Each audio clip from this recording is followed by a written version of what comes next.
all my fight fans? UFC 303 was this Saturday, and you know what? It wasn't the very best. Let's just face it. Let's face facts.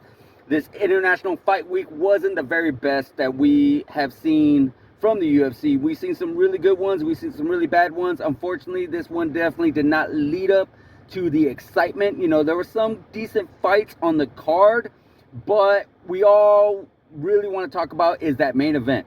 Now, it was something that we pretty much kind of knew was going to happen.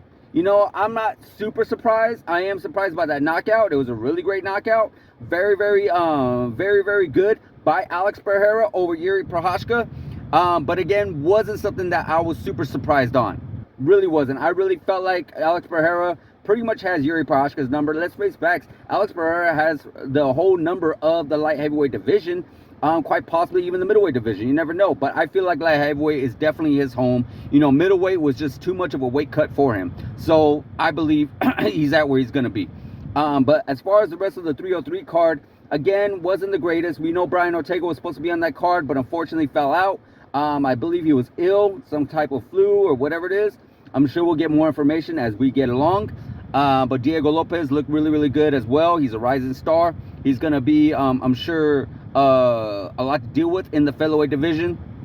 Anthony Smith, you know, it's not good for him to take short notice fights. You know, he looked really, really good in his fight back in May, but, you know, things haven't been really going too well for him when he takes short notice fights. It's just unfortunate. But then again, you can't really knock it because his opponents constantly change left and right. There was just a lot of going on in 303. There was a lot of change-ups in the last minute. It was really, really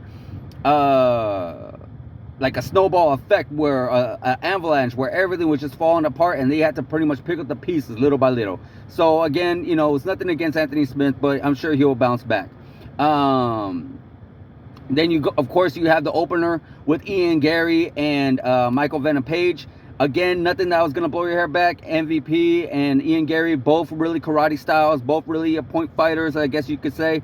But it wasn't something that was going to be a very, very exciting. You know, Ian Gary is looking really, really good. He's a rising star. Again, he's very young.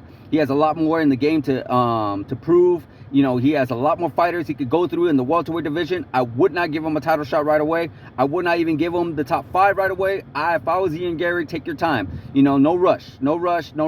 Give yourself time to really, really develop your skills, develop your technique and all that stuff. Definitely, I would recommend. That's my personal opinion. But there you have it, guys. 303. It wasn't too bad. I definitely check out the highlights on YouTube or wherever you could get the UFC pay-per-view. Definitely check it out. It was a fun one, but it wasn't the very best. Like, subscribe, hit that notification button, and I'll see you guys in the next video.